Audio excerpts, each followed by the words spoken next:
Hola, ¿qué tal? Espero que se encuentren muy bien. Yo soy el doctor Willy Blanco del equipo de dirección de la Academia MediPlus y durante unos pocos minutos vamos a analizar la pregunta de esta semana que hemos compartido con ustedes en las redes sociales.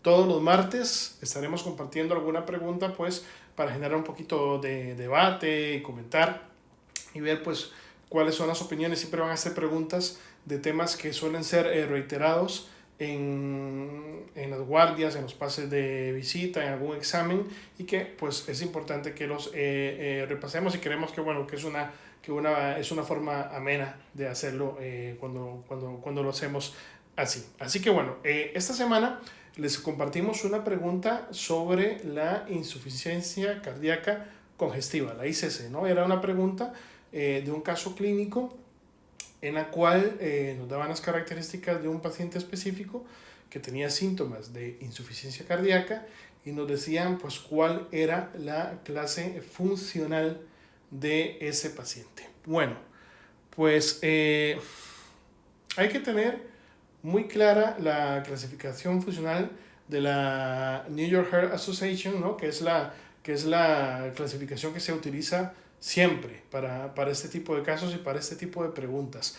Esta clasificación realmente tiene su controversia o el punto que hay que tener claro es entre la clase 2 y la clase 3. La clase 1 y la clase 4 no debería darnos ningún tipo de problema. Vamos a repasarlas muy rápidamente, la 1 y la 4, con las cosas que tenemos que tener claras. Vamos a ver, vamos de naranjita.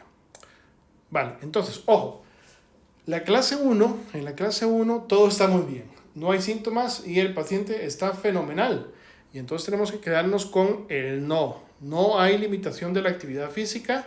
La actividad física ordinaria no causa ni fatiga, ni palpitaciones, ni disnea, ni angina. O sea, no ocurre absolutamente nada en la clase funcional número 1, clase funcional 1 de la NIJA.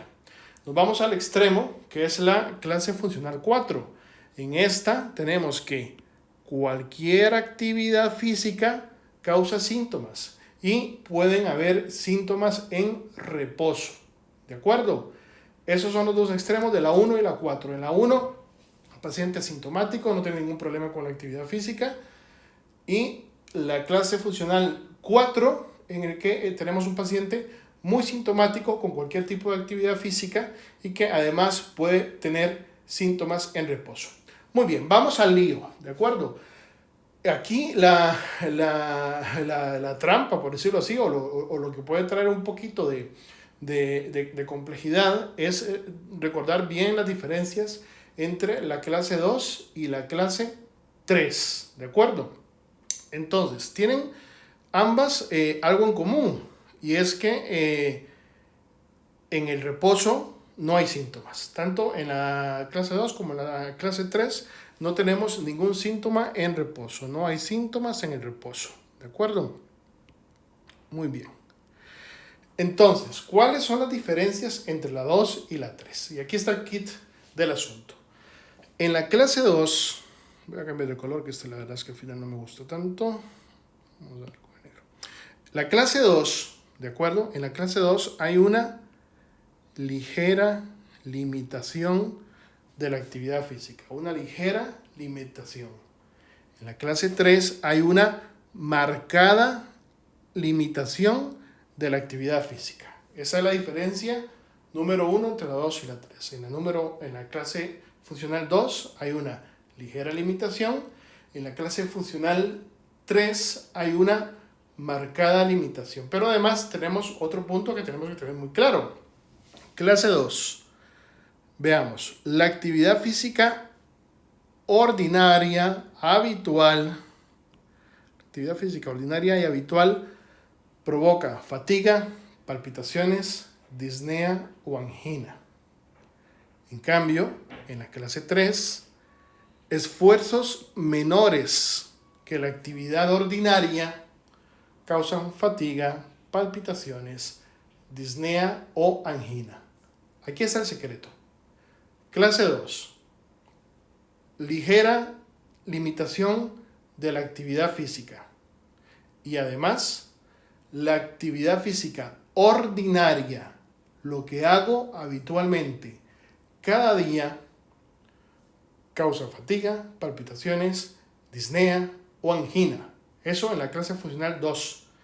En la clase funcional 3 hay una marcada limitación de la actividad física, pero es que además son esfuerzos más leves, esfuerzos menores de la actividad ordinaria los que me van a provocar fatiga, palpitaciones, disnea o angina. Tenemos claro la diferencia entonces entre la 2 y la 3, que esas son las que van a preguntarnos siempre. No nos van a preguntar ni de la 1 ni de la 4, nos van a preguntar por la 2 o la 3. Vale. Teniendo esto claro, pues vamos a ver la pregunta de esta semana, la que publicamos el martes. A ver, doctores y doctoras, hay que tener un poquito de malicia indígena, ¿de acuerdo?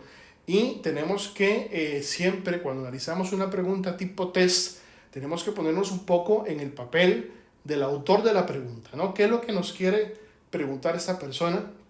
¿Qué fue lo que le pasó por la mente cuando redactó la pregunta? Eso es muy importante y es parte de las técnicas de examen, pues cuando te enfrentas a un tipo de pregunta así.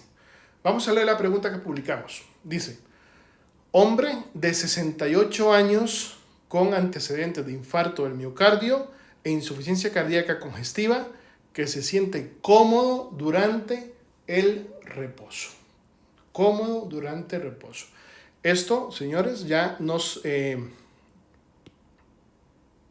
dice directamente que si está cómodo durante el reposo, probablemente no sea una clase funcional 4. Esa ya la podemos ir descartando, ¿vale?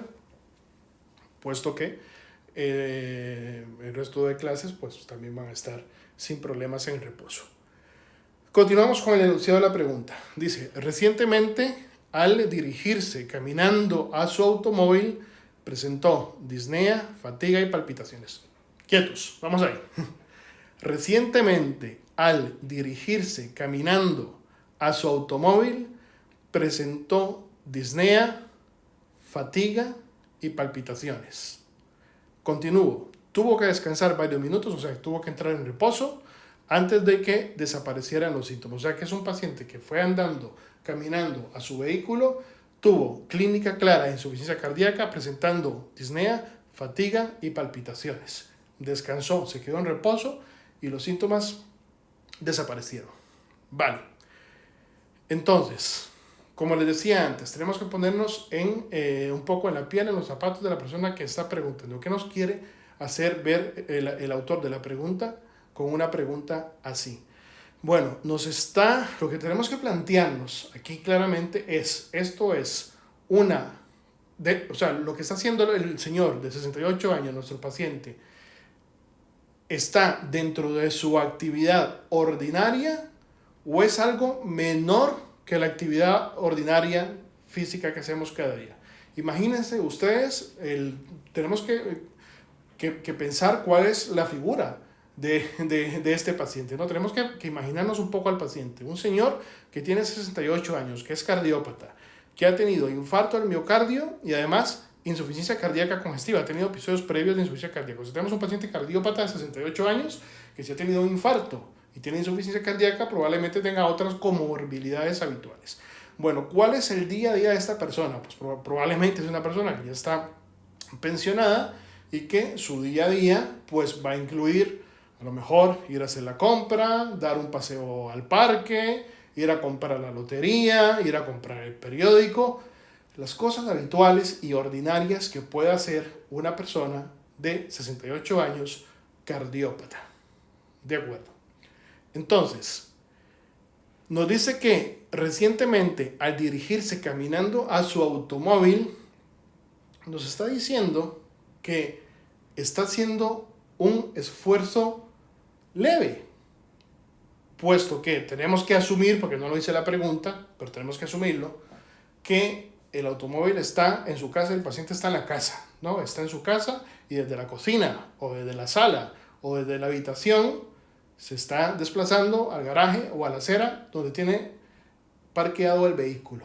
¿De acuerdo? Entonces nos están hablando de una actividad leve, por debajo de la actividad ordinaria, puesto que no nos está diciendo que el paciente pues está presentando estos síntomas al salir a dar un paseo al parque, al salir a hacer la compra, al ir a comprar la lotería, sino que nos están diciendo que con una actividad muy leve, que es simplemente desplazarnos de el sitio donde estemos en casa al vehículo, que tenemos que asumir que estamos en el mismo espacio físico, ¿no?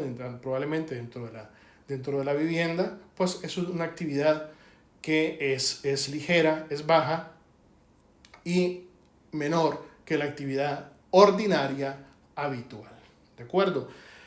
A ver, sí que es cierto que a lo mejor nos hubiese gustado mayor detalle en la pregunta, que nos dijesen, por ejemplo, que nuestro paciente, vean cómo cambiaría el caso si nos dicen que el paciente se dirigió caminando al automóvil, pero que el automóvil estaba a 500 metros de distancia o que estaba en una cuesta. Eso cambia mucho el enunciado de la pregunta, pero no nos lo dice.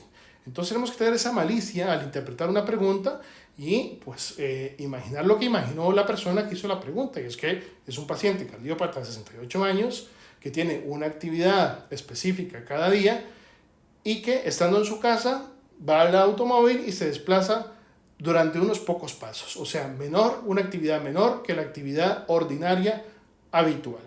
Con lo cual nos enfocaríamos o nos estarían hablando de una clase funcional 3, en la cual hay una marcada limitación de la actividad física, no hay síntomas en reposo porque el paciente descansa y no tiene síntomas, y con esfuerzos menores que la actividad ordinaria. Y estos esfuerzos menores de la actividad ordinaria nos van a causar fatiga, palpitaciones, disnea o angina. Con lo cual, la respuesta correcta es una clase funcional 3. ¿De acuerdo?